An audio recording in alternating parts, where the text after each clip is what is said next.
चालाक कौवा और प्यासा खरगोश। एक बार की बात है, एक हरा भरा जंगल था जहां जानवर हंसी खुशी रहते थे। इस जंगल में कोको नाम का एक चालाक कौवा रहता था। कोको बहुत होशियार था और हमेशा दूसरों की मदद करता था। एक गर्म दोपहर एक नन्हा सा खरगोश नोनो जंगल में खेलते खेलते बहुत प्यासा हो गया। नोनो ने इधर उधर पानी तलाश किया, मगर कहीं भी पानी नजर नहीं आया। वह बहुत थक गया और एक पेड़ के नीचे बैठकर रोने लगा।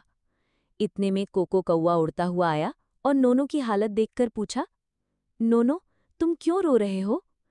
नोनो ने आंसू पोंछते हुए कहा, मुझे बहुत प्यास लगी है, मगर कहीं पानी नहीं मिल रहा।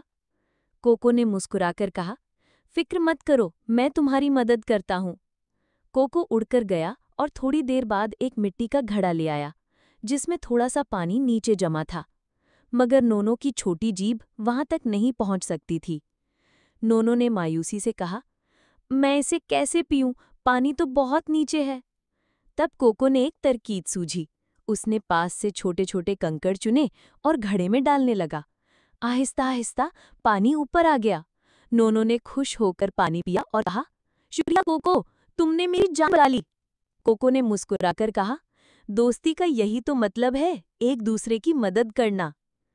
तब से नोनो और कोको पक्के दोस्त बन गए और जंगल के सब जानवर उनकी दोस्ती की मिसाल देने लगे। सबक: मुश्किल समय में एक दूसरे की मदद करने से दोस्ती और भी मजबूत होती है।